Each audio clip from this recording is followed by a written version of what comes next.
Halo teman-teman, jumpa lagi sama gue, Mister Nyeleneh. Hari ini kita punya debat yang bikin otak muter, tapi hati tetap adem. Masalah takdir. Di sini udah siap dua narasumber andalan.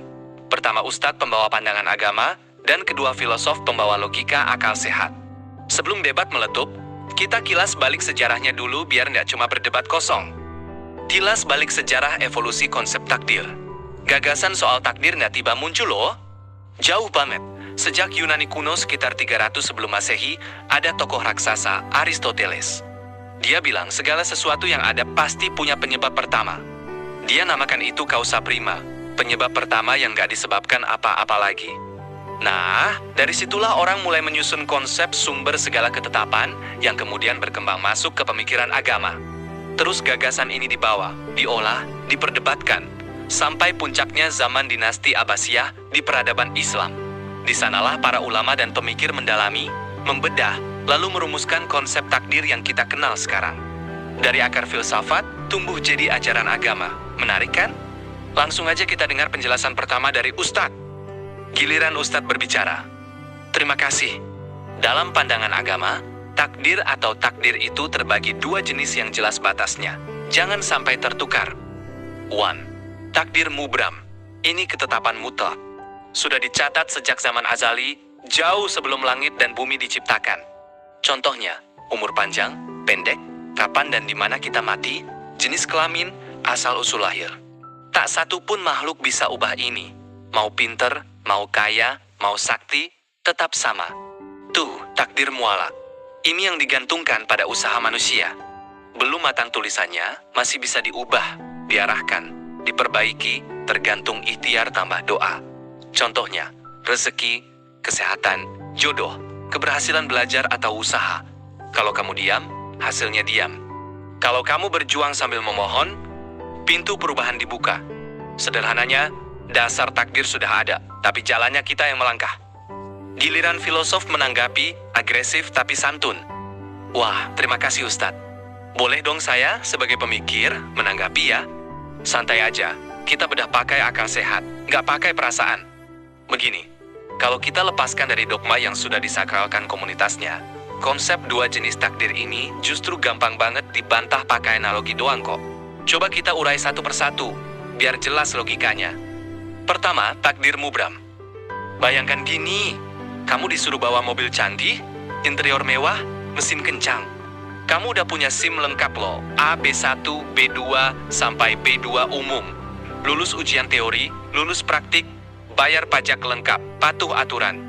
Tapi, mobil itu sistemnya sudah diprogram total sama pembuatnya.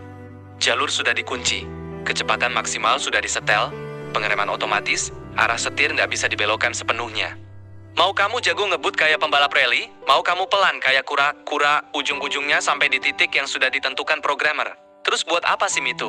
Buat apa belajar menyetir? Itu cuma kayak stempel formalitas doang. Kayak anak kecil disuruh bermain, jadi sopir mobil mainan yang dikendalikan orang dewasa dari jauh.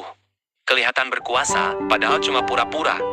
Kalau semua akhir sudah dikunci, kebebasan kita cuma ilusi manis belaka. Kedua, takdir mualak. Nah, ini yang makin bikin saya geleng. Kalau tadi sudah dikatakan, ada takdir mutlak yang nggak bisa diubah. Tiba-tiba ditambah. Tapi yang ini bisa diubah pakai usaha dan doa. Waduh, ini namanya paradoks, Bung. Kayak orang bilang, dinding ini beton keras, nggak tembus. Terus langsung nambah, tapi kalau kamu dorong kuat, dindingnya bisa bolong. Itu logika seperti pemikiran anak TK. Bikin aturan main, pas ada yang nggak cocok, langsung ubah aturannya biar tetap menang. Coba analogi paling nyeleneh, kayak jualan gorengan. Kalau pemiliknya sudah tetapkan, gorengan ini bakal laku semua sebelum maghrib. Terus dia bilang, tapi kalau kamu malas jualan, nggak bakal laku. Loh? Kalau sudah ditetapkan pasti laku, kenapa malas jadi penghalang? Kalau malas bisa ubah nasib, berarti ketetapan awal itu nggak mutlak dong. Itu namanya akal-akalan buat nutupin lubang logika, bukan jawaban yang utuh. Secara sejarah pun, ingat tadi, konsep ini tumbuh dari akar causa prima Aristoteles, yang aslinya cuma bilang ada penyebab pertama, nggak sampai bagi takdir jadi dua jenis.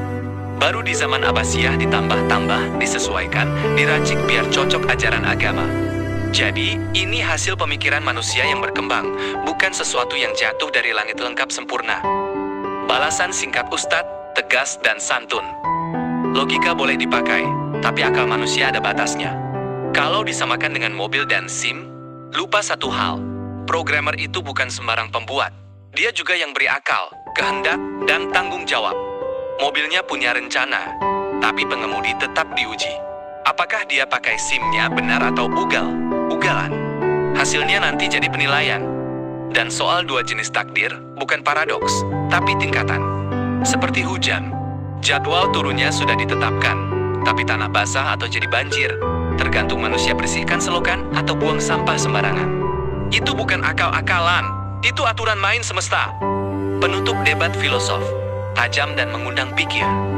Baiklah, kita rangkum biar nggak bertele-tele.